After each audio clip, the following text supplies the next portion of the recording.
watched newscast in America. And now, ABC's World News Tonight has won the Emmy for Best Live News Program for the third year in a row.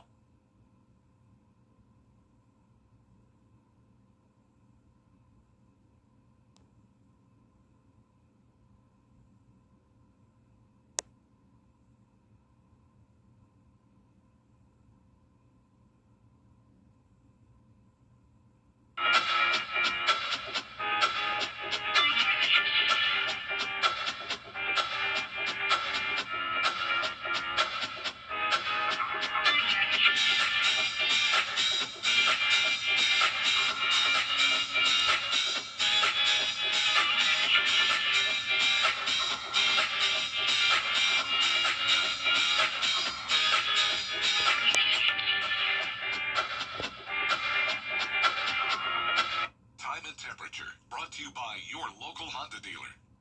Hey everyone. Right now on News Channel 6 at 11, the latest on the investigation into the assassination of Charlie Kirk. People across the country and right here at home mourning his loss. As your news at 11 starts now. Live from Television Park, this is WJBF News Channel 6 at 11.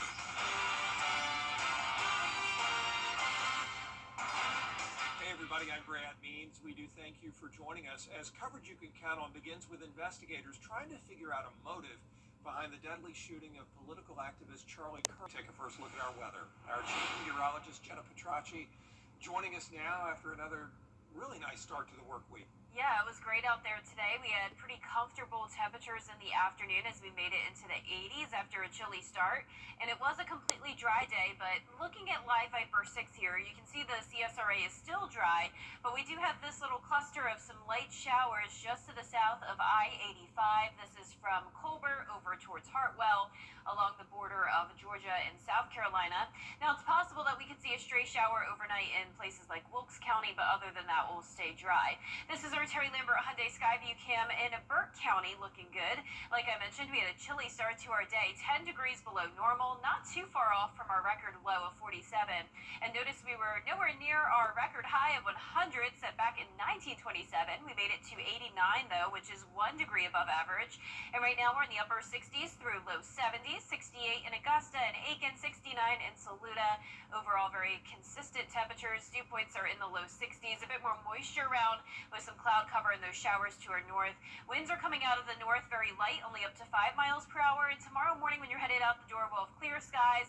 We'll get down to around 59 in some spots, but overall we are warming up a bit, eventually up to 90 by Thursday. I'll have more details on your forecast coming up, but back to you, Brad. All right, Jenna, thanks. The son of a Georgia football legend in Augusta today as part of his campaign for Senate. Former Hispanic Heritage Month, News Channel 6 will air a special program that highlights Hispanic culture in the CSRA and around the world. Won't you join us Sunday, October 5th at 5:30 p.m. Coming up, recovery from Hurricane Helene continues in North Carolina, while the governor is asking for a lot more money after the forecast. And we're going to see really nice weather this week. Temperatures will be warming up a little bit, but we're still not going to see much rain. I'll break down all the details right after this break. The reviews are in, and guess what? Late MCs today at Gerald Jones Honda. The Live Viper 6 mobile app. Download it today. Now, your most accurate forecast with WJBF Live Viper 6. Welcome back. I hope you had a great Monday. Here's the live look in on our Terry Lambert Hyundai Skyview cam in Augusta. Mostly clear skies, and we're mild, sitting in the upper 60s. Feeling like 70. Dew points are in the low 60s. Visibility is good. And around the CSRA, very consistent. Now, Sylvania, you're at 64 and 70 at Barnwell. But other than that, a lot of us are in the upper 60s with mostly clear skies, like I mentioned. But notice here we do have that one spotty shower in between Athens and Elberton that is traveling down towards the south, but also will be fading away. So really not expecting any rain tonight. You can see we do have the stationary front across the area with a coastal low, bringing showers towards the North Carolina and Virginia coastline. And it's possible that by the time we get to tomorrow afternoon and evening, that a few stray showers could start to make their way into the CSRA, especially our northern counties. And then we will return to a ridge of high pressure as we go into the rest of the week, limiting those rain chances and warming us up. So upper 50s tomorrow morning, and then we'll get into the mid 80s as we go about our afternoon. High temperatures will hit the 90-degree mark on Thursday as that ridge of high pressure settles in, and we'll stay in the low 90s through Saturday, but drop back into the upper 80s just in time for the start of fall. Now, I will say, though, as we wrap up the month of September, it looks like we could be slightly above average here in the CSRA, so that means more low 90s possible. Keep in mind our average high this time of the year is now down to 88, so if we hit 90, that's above average. Now, we definitely need some rain as well. You can see we're in a drought here in our southeastern counties, just the first phase of it, but our chance of rain today was at 0%. Tomorrow we'll have a 10% chance of a few showers, then we're back to that 0% chance of rain the rest of the work week, then a 20% chance Sunday and Monday. But overall, over the next week, we're really not expecting a whole lot of rain. A lot of places will stay bone dry. Most of the rain will be to our north from that coastal low and then down along a front in Florida. But here in Georgia and South Carolina, we are staying pretty dry. Here's tomorrow morning. Really just not much going on. Wind still coming out of the north, some clouds and isolated showers tomorrow, and then we're dry again on Wednesday, just partly cloudy skies. And then you can see that high pressure starting to settle in, helping to warm up our temperatures Thursday. Here's a closer look at tomorrow, starting out the day dry. Then once we get to around 5, 6 o'clock in the afternoon, isolated showers developing. If that, a lot of dry air will still be in place, limiting the amount of rain we'll see, but there's definitely at least a chance that you may run into a sprinkle or two. We also have a potential development area in the tropics, 90% chance that this will become Gabrielle, and it will likely happen by the middle of this week. No threats to the CSRA as of now. Things are looking good, but of course we'll keep an eye on it and keep you updated. But our lows tonight will be in the low 60s. Highs tomorrow will be in the mid 80s, and that 10-day forecast is showing some nice dry weather as we go into the rest of the week. Isolated showers possible next week with temperatures in the 80s, lows in the mid 60s. Now back to you, Brad. All right, Jenna, thanks. The governor of North Carolina asking for more money for Hurricane Helene recovery. The state's gotten more than $1 billion so far, but Governor Josh Stein says that covers less than 10% of the damage done. States that were similarly devastated following Hurricanes Katrina, Maria, or Sandy saw 70% of their damages covered by federal funding. The average is typically between 40 and 50% of total damage in federal relief dollars. The governor asking for an extra $13.5 billion in recovery assistance and says the money will go toward rebuilding homes, helping small businesses and local governments. Coming up, keeping the roads safe. How South Carolina law enforcement is cracking down on those who fail to follow the move-over law. But first, the winning numbers from tonight's South Carolina Lottery. Pick 3, 840. Pick 4 tonight, 3328. The Fireball was 6th. For over 30 years, Tossing and turning, Gracie, it's getting kind of late. Don't you think we ought to go to bed? thoughts still racing. Yeah, I won't be able to sleep tonight. Tune out the static and tune in to Antenna TV That looks good. for late nights with your favorite classic characters. Oh, that sounds like fun. Grab a midnight snack, settle into your chair, and dream a little dream with Antenna TV. Coming September 26th to WJBF 6.3. In the fight against Alzheimer's, now matters. Because now we have treatments, but now is no time to stop. Now we keep fighting. Now we turn the tide. Now we're seeing change. Because now we're making it. So now is the time to move. To laugh, cry, and laugh some more. Now is the time to get out there, and there, and there.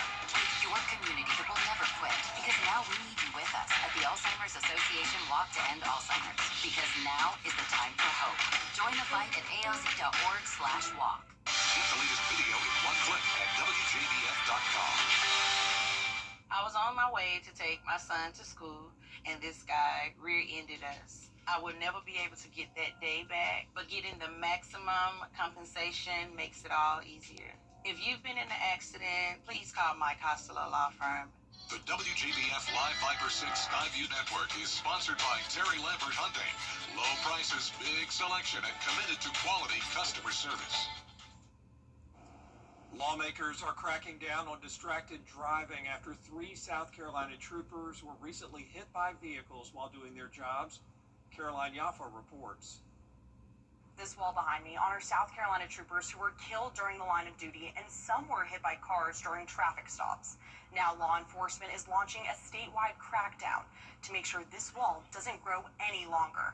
Do not subject another mother to bury her son. Senior Trooper Michael Rea was struck off the roadway in 2002.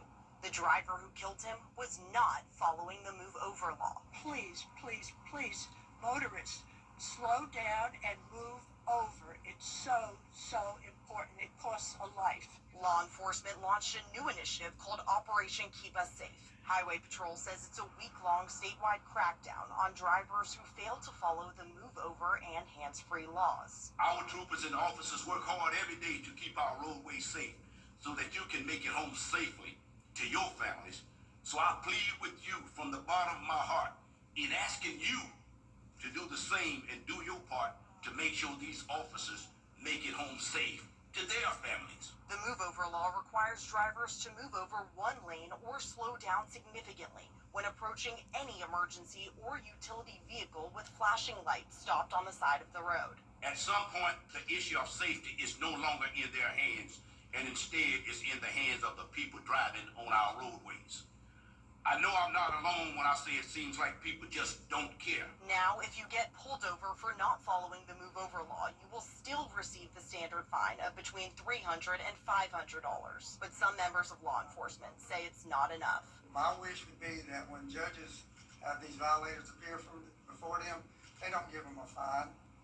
They make them go stand on the side of the interstate with a sign that says, "I'm stupid," and let them stand there for about 4 hours as cars go by about 80 miles an hour within inches of them. Let them see how it feels. Trooper Devin Kugler was hospitalized in 2022 from being struck by a driver, and he says it's emotionally exhausting watching this happen over and over. Even if they didn't pass away, you know what the road to recovery is going to be like for them. And just knowing that from what I had to go through, it's mentally and physically exhausting. In Blythewood, I'm Caroline Yaffa. George C. Gentry Lawyers has the experience to help you get your money faster. Let's take your offer on the line for $999. The new Popeyes $1,000 in coverage. Call 800-914-0978. 800-914-0978. The Very Vera Show, Thursdays at 12:30 on News Channel 6. Closed captioning on News Channel 6 is sponsored by Hearing Associates of South Carolina. The News Channel 6 mobile app is now even better. Download it today. Now, WJBF sports coverage you can count on. Well, it's already week 6 of football Friday night, halfway through the regular season, which means teams are in the thick of region play. The ARC Musketeers coming off their first win of the year against Howard. They will take on Cross Creek this week. The Musketeers had 3 close losses to begin the year, all by 1 possession. But head coach Keenan Grissett believes they haven't played their best football yet, but the team is already averaging 32 points per game on offense thanks to the Carson Hand, Lothan McBride dynamic duo, but other key pieces have contributed as well. A 5 that kind of goes unnoticed are those guys up front, right? They're doing a heck of a job keeping 10 clean, which is Carson Hand. They're doing a good job just giving them time to be able to spin the ball around. We're committing to the run to where we're not having the big games, but we're chipping away, kind of like a boxing match, body blow, and then you get your knockout punch. Now, ARC looking to improve to 2-3 on the season. Kickoff set for 7:30 p.m. at Cross Creek High School. Now, week 3 of the college football season officially in the books, which means a new top 25 AP poll with one team here making a new appearance. The Georgia Tech Yellow Jackets cracking the top 25, coming in at number 18 thanks to their 24-21 upset win over the Clemson Tigers. The Yellow Jackets off to their first 3-0 start in 9 seasons. The Clemson Tigers and South Carolina Gamecocks both unranked now due to the Gamecocks' loss against Vanderbilt. Meanwhile, the Georgia Bulldogs moved up 1 spot to number 5 after their overtime win against Tennessee. Now, speaking of Georgia, quarterback Gunnar Stockton earned the SEC Player of the Week. He went 23 for 31 with a career-high 304 yards and 2 touchdowns. He also had 13 carries for 83 yards, 38 yards, and a score. The biggest moment of the game came on 4th down, where he delivered an absolute strike to London Humphreys in the corner of the end zone. The 2-point conversion afterwards sent the game into overtime, making it Stockton's first road win of his career. Just resiliency, man. He's so tough. He takes shot after shot. I thought he did a good job with the run game. I'm talking about his run game. It saved us on a couple third downs. In the red area, he made a couple runs. That +1 run game can be big for us if he can protect himself. Thought he blew up. The Dogs on a bye this week, but then they'll welcome the Alabama Crimson Tide. Kickoff set for 7:30 p.m. right here on News Channel 6. Well, the Atlanta Braves may be out of contention for the playoffs, but one player nominated for the Roberto Clemente Award. Braves pitcher Spencer Strider was this year's team nominee. The award recognizes a major league player who represents the game of baseball through character, community involvement, and philanthropy. Both on and off the field, Strider involved in the foster care community and giving back to the local children's hospital. The winner of this prestigious award will be honored at the World Series. Now in GHSA softball, the Greenbrier Wolfpack hosting Emmanuel County Institute, last year's Class A Division II state champions. The Bulldogs topped the Wolfpack 11-6. ECI improves to 16-2 on the season. Greenbrier drops to 13-6. That's it for sports. We'll be right back. French toast nibblers or breakfast nachos? Actually, I was thinking about heading out only. Here's a final look at your 10-day forecast. Partly cloudy with just a 10% chance of showers tomorrow evening. We'll have a high of 86. A chilly start to the day. The low temperatures will be starting to warm up into the low to mid 60s, and high temperatures will hit 90 on Thursday. A dry end to the week. Then a 20% chance of showers into next week. All right, Jenna, thanks, and thank you all for watching. Pardon me. We will see you tomorrow. Have a great rest of your night.